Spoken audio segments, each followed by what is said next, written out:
You're listening to the Hayek Program podcast. This podcast includes audio from lectures, interviews, and discussions from scholars and visitors of the F.A. Hayek Program for Advanced Study in Philosophy, Politics, and Economics at the Mercatus Center at George Mason University. To learn more about the Hayek Program, visit hayek.mercatus.org. To learn about graduate student fellowship opportunities with the Mercatus Center at George Mason University for students at Mason as well as at universities across the globe, please visit students.mercatus.org. Welcome. I am Mikayla Novak, Senior Fellow with the F.A. Hayek Program for Philosophy, Politics, and Economics at the Mercatus Center at George Mason University. The podcast episode today represents the last of a three-part mini-series on civil society, encompassing the practical nature of voluntary mutual assistance outside, but entangled with, the domains of market and state, and the theoretical dimensions of civil society to help us better understand group cooperation and social coordination. The concept of civil society has long held an esteemed position within classical liberal thought, eliciting not only scholarly attention, but, as we will show during this mini-series, practical efforts of direct help and support for and within diverse communities. It is my great pleasure today to speak to Paul Dragos Aligica. Paul Aligica is a Senior Research Fellow and Senior Fellow at the F.A. Hayek Program for Advanced Study in Philosophy, Politics, and Economics at the Mercatus Center at George Mason University.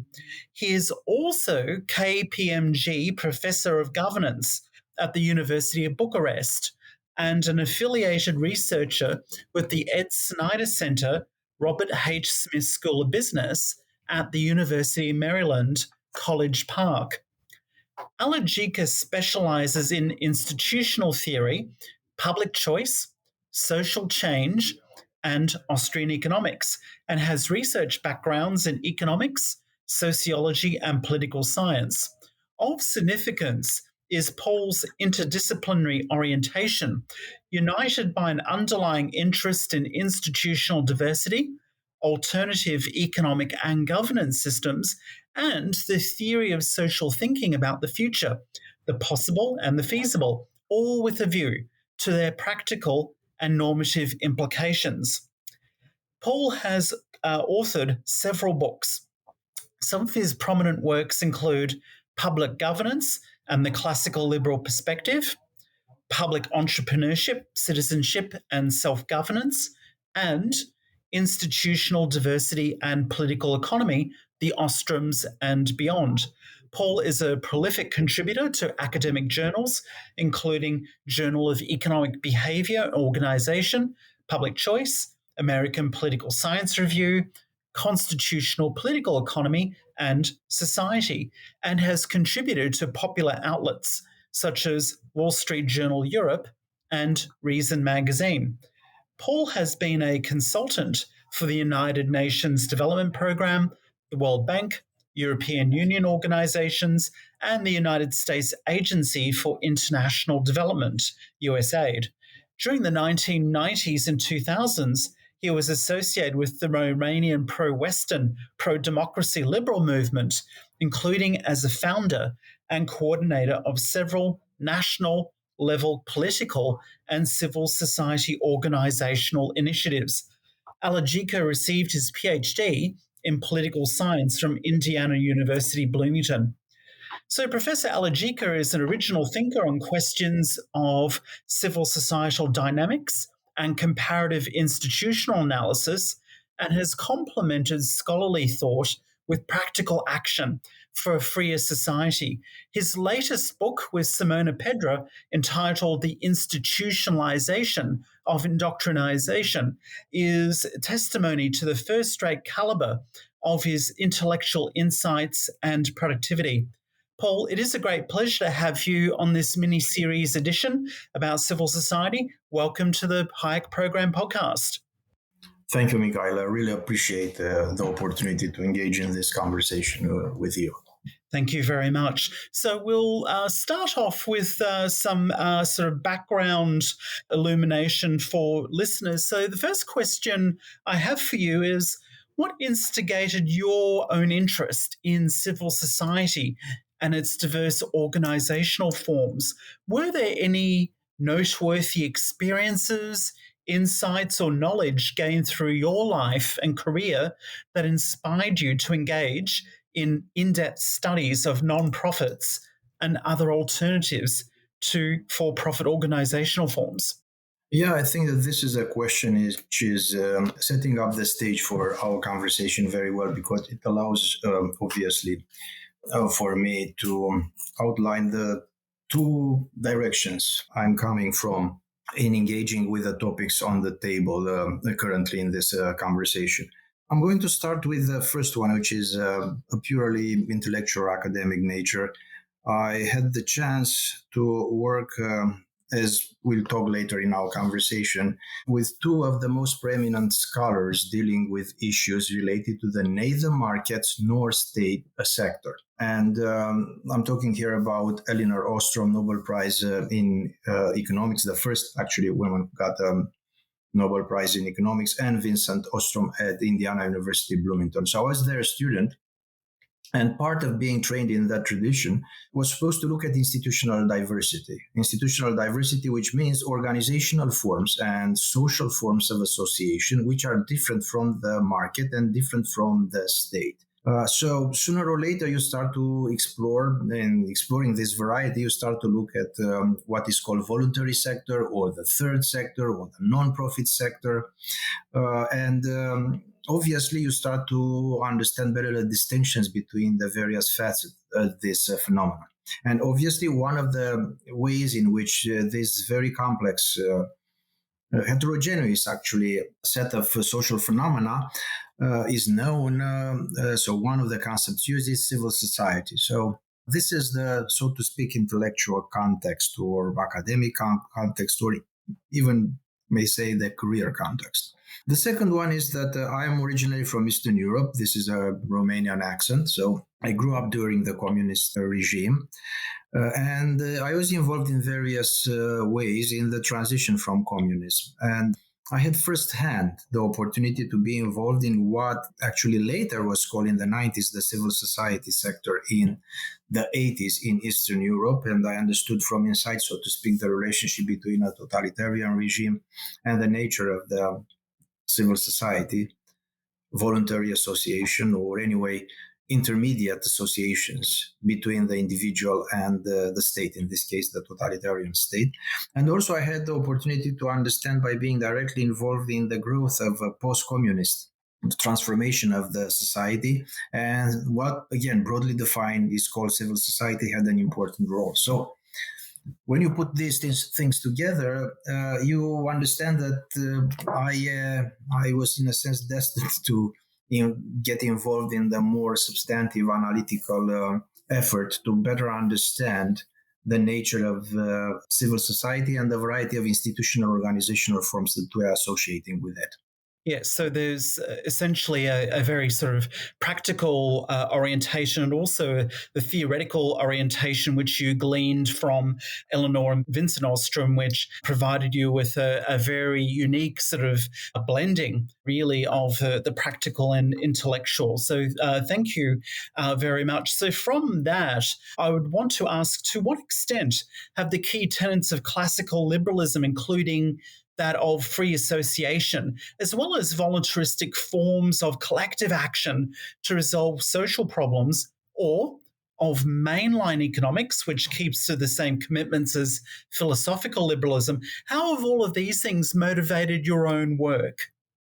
As I have mentioned, I grew up during the communist regime, so I'm entering the stage of academic discourses and the stage of public policy with a strong bias in favor of human freedom when confronted with totalitarian structures, but not only with authoritarian structures. And so I take it as a sort of prior sort of bias that I have, given my background and given my experience, and that background, that experience has set me up in such a way as to be very, very open to classical liberal ideas. Now, I take the classical liberal intellectual tradition seriously in the sense that I understand the contribution that the classical liberals have made in the last several hundred years to the modern liberal, what we call modern liberal democratic capitalistic system. And I take that seriously because I think that I understand what are the alternatives to that.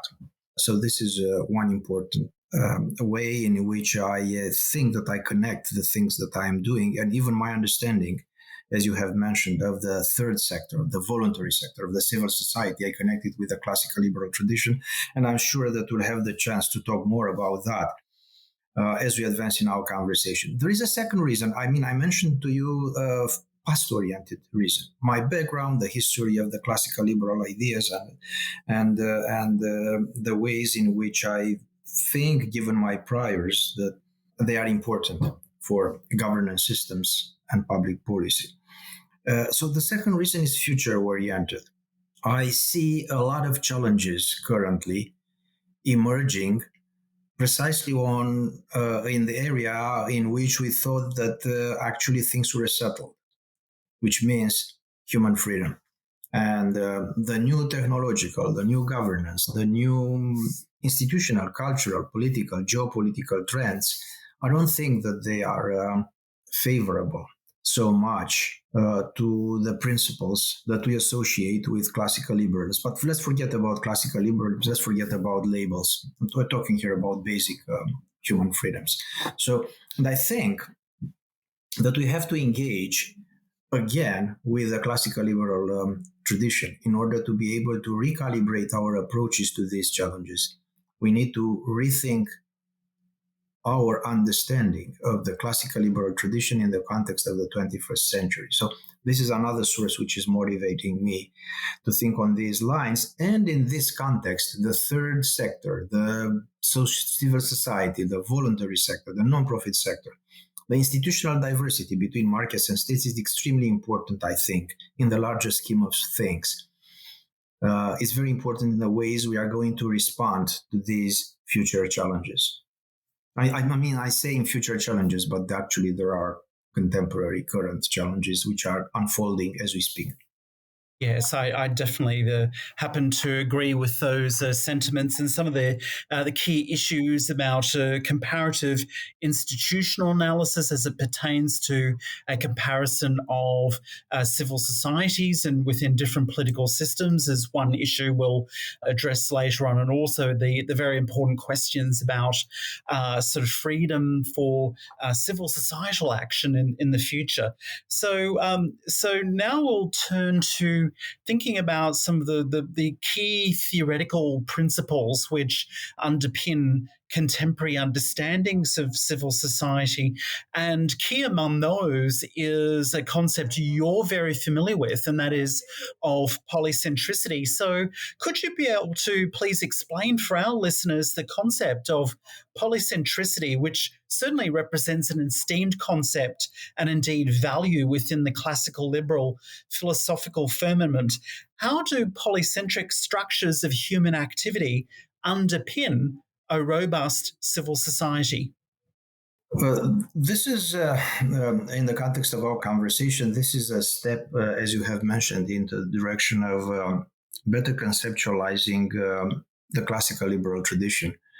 And obviously, this is part of our attempt to recalibrate the classical liberal tradition to the current challenges. Now, there are many ways in which we could elaborate the concept of polycentricity, some of them rather technical in the literature, but I would like to make a reference to something which is well known, which is the concept of checks and balances, or the concept of countervailing powers, or the concept of separation of powers.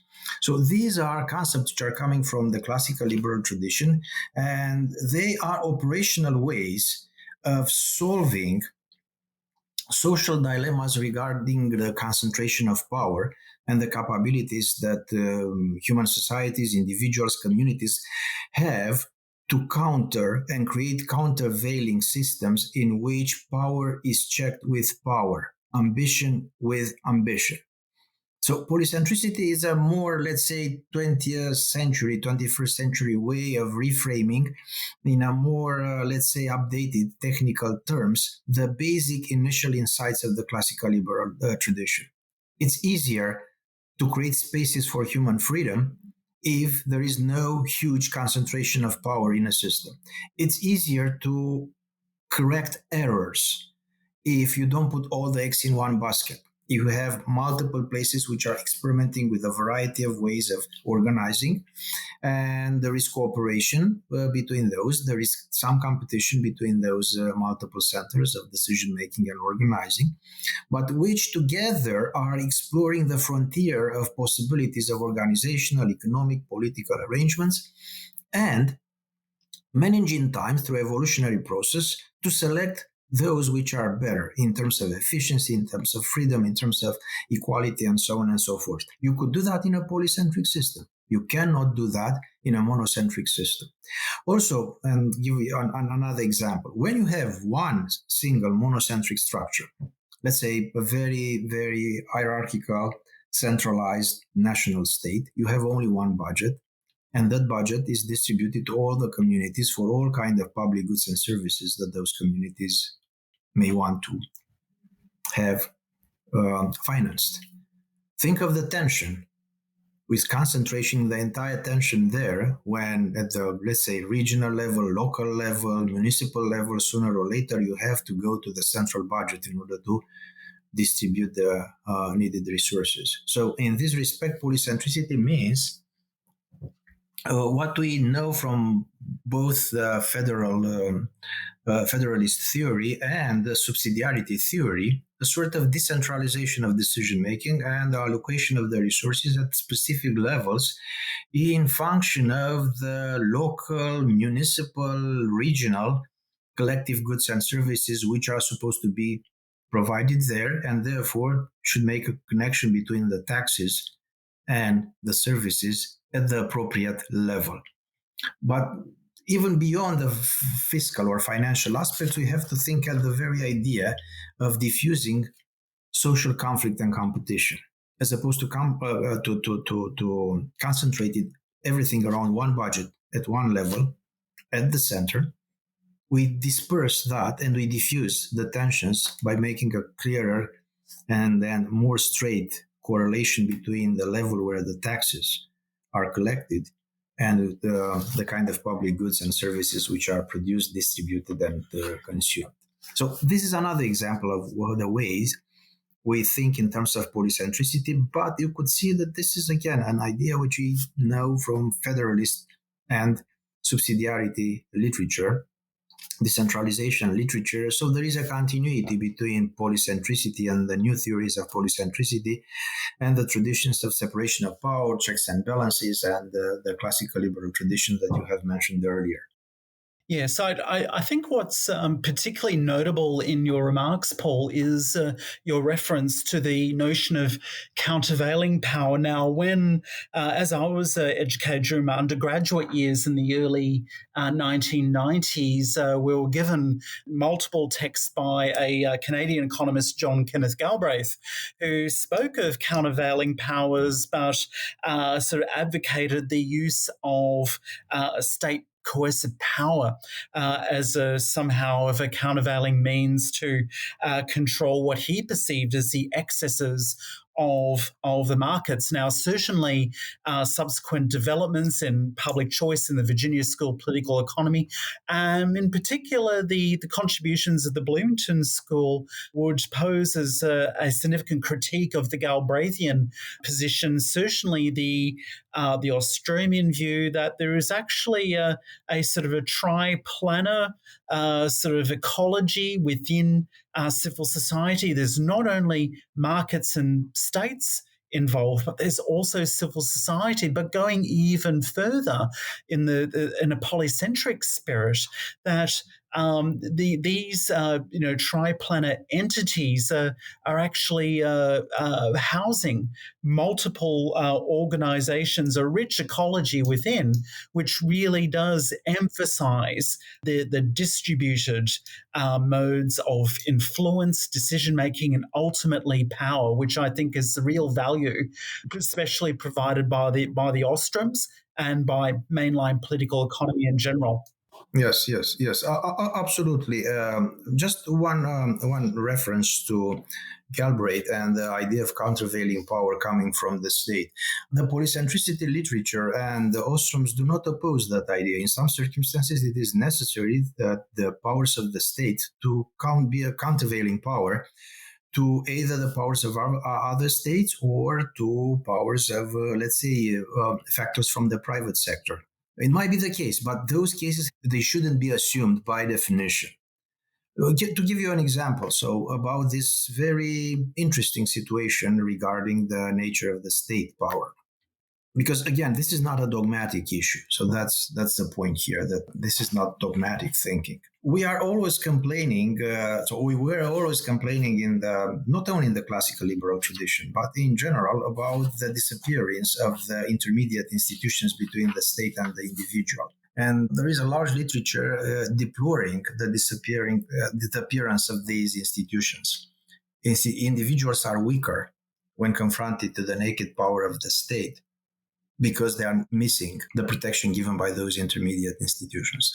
But nowadays, we are witnessing the emergence of supranational superstructures of power, like the European Union, and it's called Brussels.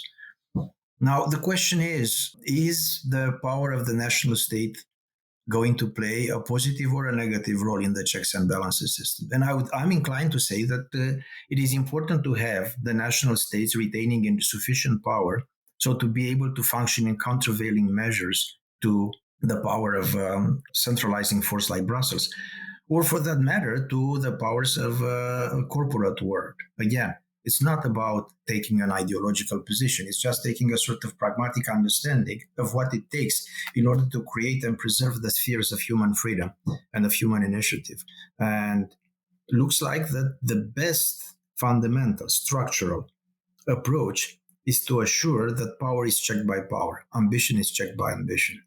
Other than that, you are left at the mercy of simply preaching to the people or trying indoctrination campaigns. You have mentioned my book on indoctrination. So indoctrination is a strategy which tries to manipulate, to shape, to redefine human preferences, their views, in which institutions are playing a different role from the role that the institutions are playing in the governance mechanisms that I have mentioned earlier, which are the checks and balances, incentives to action given based on the structure of institutions and organizations. Thank you. So the intellectual contributions of Vincent and Eleanor Ostrom deeply and practically inspired your thinking, as you've outlined. So to what extent does your work engage with their normative insight that effective self-governance within civil society requires a modicum of associational and democratic competence on the part of individuals seeking to work collectively? I'm wondering if you could briefly outline what you see as the significance of citizenship underpinned, I should say, by free association in the modern world. Yeah, so a couple of very interesting possible directions you've just put on the table. So the first one is the issue of self-governance. Vincent and Eleanor Ostrom, their scholarship, their research program is about self-governance. So this is what has motivated their research. And usually people know Eleanor Ostrom's work from the work on governing the commons. And many people are missing, actually, that governing the commons is just one branch of a, so to speak, tree. And the roots of that tree, which is the research program, are actually related to precisely this issue, self-governance.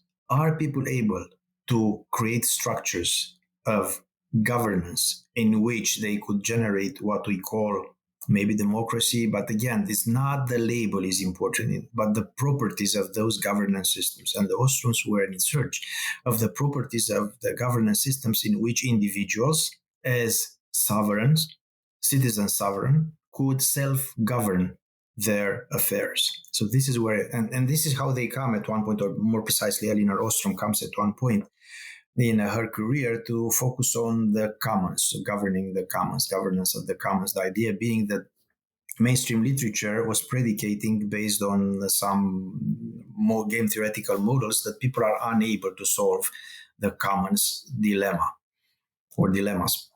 And Ostrom has demonstrated that actually people are able to do that kind of thing. So it was a demonstration of a self-governance potential in a situation of social dilemma, the commons or common pool resources, as a contribution to a long demonstration of the idea that self-governance is possible. Now, what is the role of citizenship or of the citizen? First of all, obviously, because it is about the citizen, it's about the sovereign of the system. And we could talk about the normative individualist idea, which is behind this entire approach and behind the classical liberal tradition, which says that in the end, the governance systems should be derived from the preferences, the views, right, and the values of the individual citizens. So it's an interesting proposition, obviously, that the individuals are able to create their own structures of governance, to self-impose rules and laws on their own behavior. But the idea is, again, that the citizen is central. The citizen as a sovereign, the ultimate source of legitimacy, authority, and decision-making in the system. But again, in this type of approach, you're looking at the institutional structure. All kinds of institutional structures connected by various principles. We have discussed about the checks and balances because it's so central to the concept of polycentricity. So you have an institutional architecture. The institutional architecture may be seen as a social technology, sophisticated social technology for coordinating people, solving collective action problems, dilemmas, and so on and so forth. The question is, are people able to operate those sophisticated machines? Do they need a sort of competence in order to do that? And this is where the discussion about citizenship and civics enters the conversation. Because the Ostrom's idea, and in general, the classical liberal idea, was that you need some capabilities, let's call them virtues, or ability to operate some operational codes of those institutions.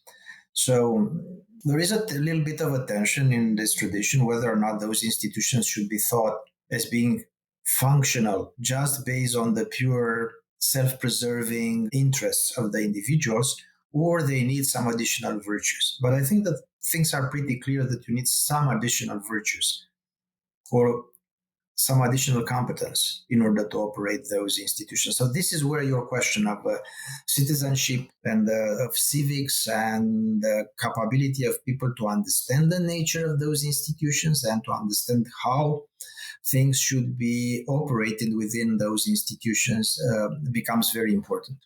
Thank you. So let's now turn our minds briefly to the congregations of associations and other structures that enable citizens to exercise self-governing capacity. So I'll draw the attention of listeners to several papers of yours, including in the Review of Austrian Economics, which was co-authored with Richard Wagner. And you set out in that particular paper, I mentioned the RAE paper, you set out a critique of the mainstream or neoclassical economic interpretation of non-profit and voluntary organizations. Now, these may be charitable and also sort of foundational organizations as well. I'm wondering if you could please outline some of the basic principles of your mainline interpretation of nonprofits and voluntaristic organizations, how they operate and how they contrast with the mainstream or the neoclassical view, which maintains, I think, an analytical habit of identifying so-called nonprofit failures everywhere and always. Yeah, that's an excellent question. It helps us to make yet another step further in the direction of understanding the complexity of this sector that we broadly label as civil society or the third sector. And obviously, the first thing that should be said is that this sector is very heterogeneous in its nature. That being said, there are two ways of approaching it at a very general level, and I have already made the gestures in that direction, where you think that there are actually two major sectors, the market and the state, right? The public and the private. And then there is this mixture in between, the third sector, which this third sector is a sort of second best in comparison with the other two.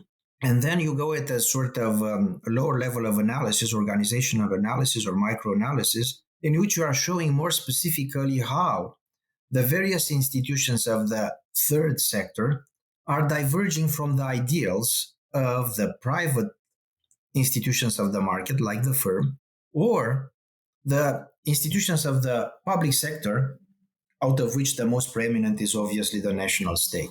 And as a result of that, you get this picture of the third sector. Again, it's a big label of all of the civil society organizations and institutions, and been very imperfect. They are always, as I have mentioned, second best ways of organizing things, which could be organized better by the state or by the private firms, but that is not happening for some reason, and therefore we have to settle with this very imperfect way of doing things. So our position in that paper, and in general, the position on the third sector, is that this is a sector which has its own functioning, its structure, its logic, and therefore we should be trying to understand all those in their own terms, not like a sort of residual or like a sort of second best formulation of the perfect technical solutions given by the theory of the state or hierarchical command and control organization, or the theories of the market and the firms operating within a competitive market. So this is in a nutshell the very idea that in order to understand a non-profit organization, we have to start with trying to capture the logic of a non-profit organization, the dynamics, the structure, the functioning of those in their own terms. Obviously, we use the same theoretical apparatus, the political economy or institutional theory that we are using for the markets and for the states. But we should avoid the sort of analytical or normative attitude which is trying to reduce everything to those two models. The Ostrom said the Leviathan and the Invisible's hand, and try to understand in their own terms the diversity of organizations and organizational forms, which are neither markets nor states. They might have properties belonging to both, but they are not perfect in terms of their organization on the line, aligning perfectly on the lines of the pure market or the pure state structure. So this is in a nutshell that position, and has a lot of consequences, as you may see. There are a lot of consequences which are unfolding as a result of taking that kind of position. All of a sudden, it's an entire continent of institutional forms that need to be understood in their own terms. And obviously, again, you are using the standard of efficiency or the standards of authority or efficacy from the other theories, but you have to do that in the terms specific to the reality you are studying. It's a sort of also, if you want, a sort of Aristotelian idea that we have to adjust our method and approach to the nature of the reality that we are trying to describe and analyze.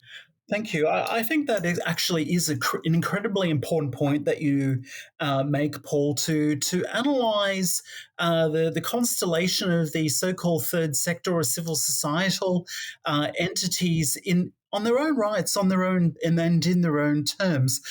So, for example, to understand some of the ways in which the operational, the organizational, even the normative logics within the third sector can give rise to varied sort of forms of virtues and excellence. For example, let's say through the acquisition or generation of reputational capital, that is, being an excellent non-profit organization that delivers outcomes for the needy, for example, and also the development of social capital for associations to be able to study that kind of phenomena on its own terms, in its own right. I think that's an excellent point that you make, and I thank you for it.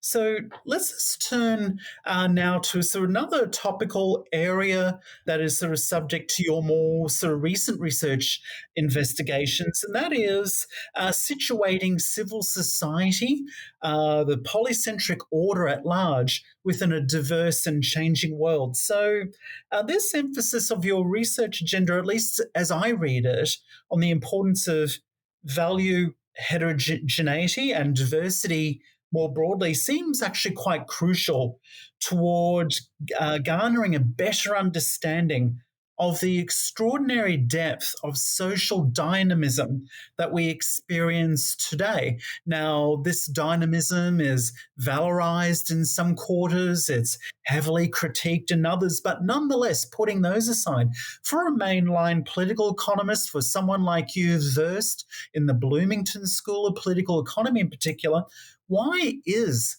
diversity and heterogeneity important? Why do these things matter? Yes, we have already touched a little bit on the issue of diversity and heterogeneity when we're talking about institutional diversity, right? So it's not just we have the structures, institutional structures that we're associating with the market or the institutional structures that we are associating with the state, but we have a wide range of institutional arrangements. Where are those institutional arrangements coming from, their diversity? Well, it's coming from the fact that on the one hand, we have various circumstances of action arenas in which individuals are interacting, and those individuals interacting are basically holding different preferences, different worldviews, different values, and even if they share some values, they have different interpretations of those values when it comes to social action in specific circumstances. So therefore, the issue of heterogeneity has to be taken seriously into account. So if you want to understand institutional diversity and if you want to understand governance systems, you have sooner or later to go into the direction of understanding the diversity of values, of human preferences, of lifestyles, and so on and so forth. So it's in a sense a requirement of the social reality that we have to deal with. Now, that social reality happens to change very fast under our own eyes. And initially, we're associating those changes with the idea of globalization and an increasing homogenization at the global level. And indeed, on some aspects, we could see a convergence. But on many other aspects, we see actually divergence and the emergence of new cleavages and more complex cleavages. When you add into that mix the technological revolution, which is creating new types of forms of new types of organizational forms, new types of communities, and it's basically creating new cleavages.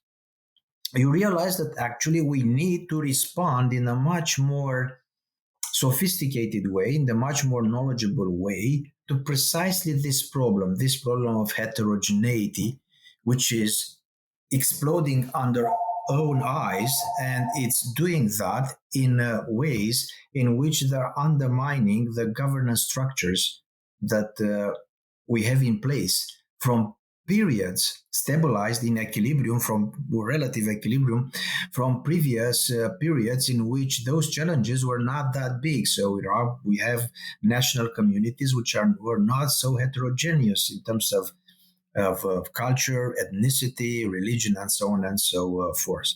So it is a way to respond the current challenges. Taking heterogeneity seriously, it's a way to respond to the current challenges. Indeed, and again, I'm going to the indoctrination. And one way of responding to this is let's increase more the propaganda, or maybe under the label of education, something on the similar lines, and try to align and put people more on the same page.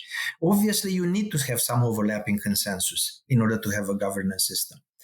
But I think that too much is expected from the overlapping consensus of people. And this is a huge risk currently. I think that we have to consider more seriously alternative governance systems, which are not predicated on the idea of a consensus, right? So we have to minimize our expectations and our institutional design approaches regarding the consensus, the idea of consensus or overlapping consensus, and the capabilities we have to put people on the same page ideologically in order to build on that institutional architecture, the institutional architecture of governance. So this is in a nutshell where I'm coming from with this focus on heterogeneity, and this is where I'm coming from, and I'm going together with partners from both the George Mason University, but also University of Pittsburgh, in the direction of the idea of modus vivendi governance. Live and let live. So rediscover that actually, in order to have a liberal democratic system, one of the prerequisites, one of the foundations is to agree to disagree in a peaceful way, to return back to the wisdom gained by the initial classical liberals who, after 100 or so years of religious wars in Western Europe, have decided that actually live and let live is the sole way to get out of the vicious cycle of conflict generated by profound divergences of worldviews, religious views in this case. So this is where I'm coming from with this. This is where I am, and the direction that I'm going to is together with a number of our colleagues, which is the direction of modus vivendi governance systems, and the redefinition of the idea of modus vivendi governance in the new circumstances, technological, global, demographic, cultural of the 21st century. Thus, an emphasis on peaceability in a diverse world, not relying on sort of formal institutions as a panacea or a singular solution, but relying upon a range of virtues, modus vivendi, toleration, as a key for better understanding and living better together. I think these are very profound virtues, and much commendation for the research efforts that you're undergoing in collaboration with GMU and University of Pittsburgh. So the conventional wisdom, be as it may, suggests that American and other Western societies are increasingly becoming fractured, resulting from, let's say, political polarization and similar instantiations of identity-based groupthink, for example, or even tribalistic ethics. So academics and popular commentators have certainly advanced their own proposals to moderate political discourses and activity. Now, in addition to the emphasis on modus vivendi, on liberal virtues, do you actually see any value whatsoever in the reinvigoration of certain informal institutions and procedures that might align with classical liberal philosophical commitments? So, for example, federalism or direct democracy, for example. Do you see any value in those measures in helping to negotiate some of the perceived tensions of diversity? And if so, how? Oh, absolutely. And I think that we have already touched on this issue when we're talking about polycentricity. Polycentricity is a shorthand for talking about governance, institutional solutions to these challenges. And now you mentioned federalism. Federalism is a subspecies or a way of talking about polycentric systems, or the other way around if you want to. Again, we are not getting so much stuck on labels. What we want to understand are the properties of institutional arrangements and their functioning. Also, direct democracy. We're talking about the relationship between taxes and the level that taxes are collected and the level where the public goods and services are produced. Obviously, there is another way of saying, when you say direct democracy, that those should be way, way more tighter connected. So these are institutional principles, institutional designs, governance principles that one has to take into account. And obviously, actually, this is the kind of approach that I'm suggesting. The other approach is the ideological one, which is, I think, I'm afraid, the one which is dominant currently, which is to simply consider that everything is a result of fake news, of propaganda, of manipulation, of people preferences, that only if we get things right in terms of the news cycle or whatever else we want to label as the flow of information and their interpretation, things would be solved miraculously. I think that is only going to increase these tensions because, obviously, as I have mentioned, even if we are sharing the same values, we might have different interpretations about how those values may be operationalizable in a specific circumstance or in a specific public policy. And in the end, we might have different preferences or even different interests. Or our goal here is not to negate the differences of interests between people or groups, but to create governance structures which are going to somehow navigate the tensions created by those differences. So here you have mentioned mainline political economy, the idea of Hayek, for instance, catalectic order, the order in which people are mostly focusing on the means by which they realize their divergent ends as opposed to their common ends, is very important in this respect.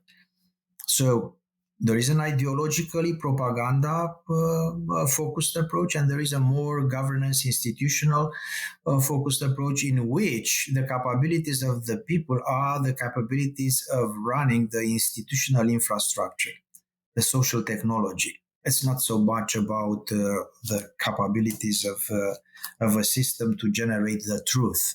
It's more about the capability of system of generating good governance.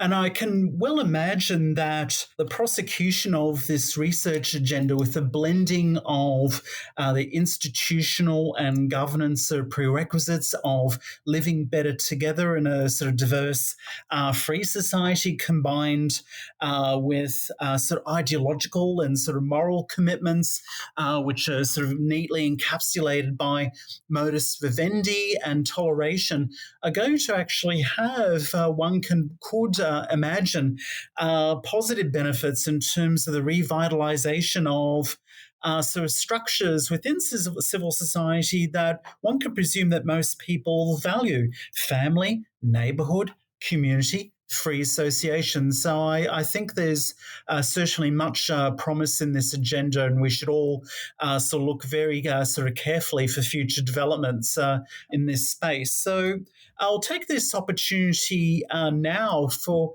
us to sort of turn to a comparative appraisal, if we could, of civil societal conditions in history and also in our contextual sort of setting. So for increasing numbers of people today, Paul, it seems that lived experiences and memories of communism and socialism seem to be fading away, relegated perhaps to the books of old.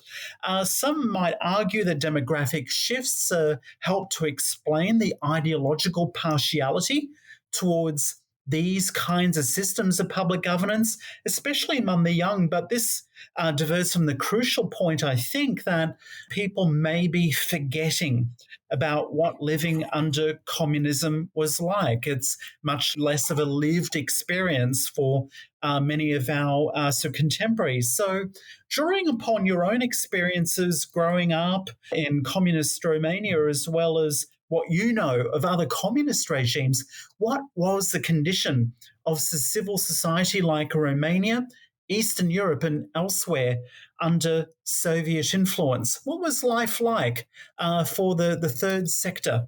Well, this is an excellent question, because people usually, when they are thinking about the socialist experiment, and it was indeed an experiment, it's the largest social experiment in the history of humankind. Never something like this ever happened, and trying to restructure radically, foundationally, the entire societies, not only one, but multiple societies.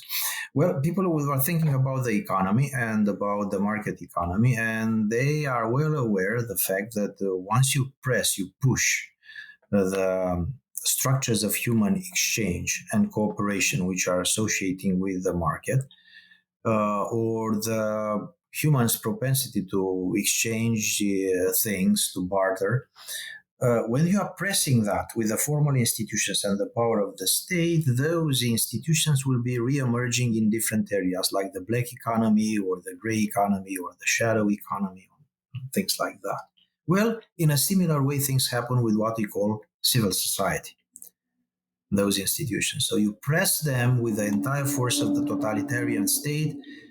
They do not disappear, but their functions, their structures re-emerge somewhere underground or in different shapes or forms. and they try to fulfill the functions in the new specific circumstances. So this is one of the lessons that you are drawing from the Soviet socialist experience regarding these structural changes, right?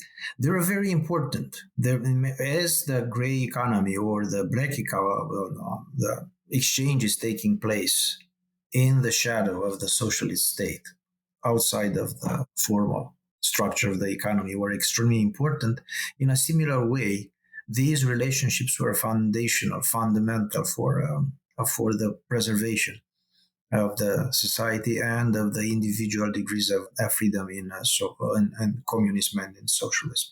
Now, the new generations, obviously, we won't. It's impossible, or I mean, it's very difficult to make new generations, people which are um, native, digitally natives, and then they're living in those circumstances, to relieve or even to maybe to have a certain degree of sympathy to the what was happening during communism. Obviously, there are atrocious things happening there, and that's probably in a sense easier to make a point about. But there are other things which are much more difficult to make people understand. And truth be said, we haven't done much effort in order to preserve that historical memory of those experiences. In a sense, Eastern Europe and Russia were a huge, as I have mentioned, social laboratory. We have seen there almost everything that could be seen in terms of experimenting the relationship between institutions, both as incentive systems and knowledge processes, and human nature. And I think that at this point, or very fast in the process, people have decided that they are not interested in the insights gained there. And the human costs and the sacrifices in order to get those insights are huge. So it's not just about the public or the new generations not being aware of the nature and the lessons of the communist socialist experiment, but I think even in the scholarly community, in the academic community, for various reasons, we could discuss that while what was the case. But even in the academic community, people decide very fast that they want to forget about that experience. Now, why is that so important today? That is very important today because we are confronted, due to the technological developments, with a situation in which looks like new forms of totalitarian governance structures are becoming increasingly possible due to the technological innovation. So, a lot of what we consider to be liberating when it comes to information technology and its applications or implications for governance or organizational forms seems to be, at least at the same time, if not even more, a source, a potential source of new arrangements which are based on surveillance and control. We can see that at work in various parts of the world. We could see it both in the West and in the East. We could see how from the same technological core, arrangements both in the economy and in the social life are increasingly possible on the lines which make the totalitarian experiments of the 20th century, National Socialist, Communist, to be just a sort of very rudimentary, right, structures in comparison to the new capabilities given now by the surveillance technology and by the control which is coming with the capabilities to survey. Now, we know that political police, intelligence services in both National Socialism and in communism were crucial for the functioning of the system. Why is that the case? Surveillance. They're able to survey, get the information, get the data on individuals, and so on and so forth. Think of the new capabilities that we have now in this respect. So we have to study the previous totalitarian experiments in order to understand better what is happening. It's in the more basic, more rudimentary forms we could see easier what might be more difficult to see in the very complex, multi-layered forms which are emerging under our own eyes as we speak. So this is the second aspect that I wanted to mention in the context of your question.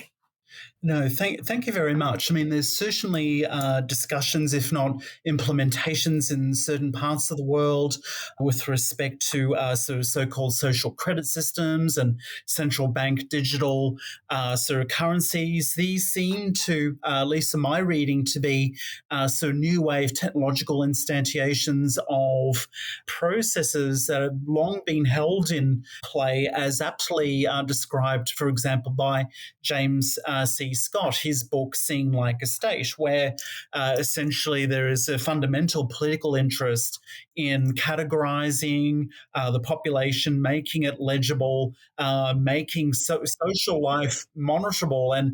And so I would behove those scholars and practitioners of civil society to play close regard to these technological sort of developments in the air and, potentially sort of becoming a part of our lives. So to close off, Paul, I've in previous editions of this mini-series, I've asked people seemingly a simple question, but which may not well be so. So I'll repeat the question for you, and that is as follows. How would you define civil society? What does that term mean to you when someone invokes it? What do you think? Well, you know very well that this is a very tricky question. When you're asking somebody who has been studying from various angles, there are all kinds of definitions are coming to my mind. Some of them are technical, some of them are on the supply side, some of them on the demand side, some of them which are sort of residual of the definitions of the state and of the market. The other way around, there is a way of defining the market and the state as residuals of the core, social core of the civil society. But if I have to draw a line, in my mind, civil society is associated with the potentialities for freedom. Degrees of freedom, spaces of freedom, spheres of freedom are emerging from the multifaceted nature and the heterogeneous nature of this civil society, with a diversity of institutions, human associations, combinations between interest and voluntary action, and so on and so forth. Again, I give a definition which is functional, and I associate that functionality with the problem of human freedom. So in closing, I wish to sincerely thank you, Paul Aligica, for your time and crucial insights into the practicality and theory of non-profit organization and civil society dynamism, outlines of his research work on the Mikayla Center at George Mason University website, as well as his website at aligica.com, aligica.com. Paul, thank you once again. Again, many, many thanks. It was a real pleasure and a privilege to be engaged in this conversation with you. Thank you so much. Pleasure. Anytime.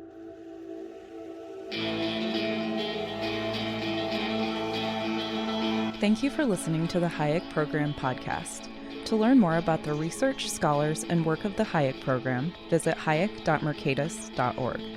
For more information about graduate student fellowship opportunities for students at Mason as well as at universities across the globe, please visit students.mercatus.org. We hope you recommend students to our programs or consider applying yourself.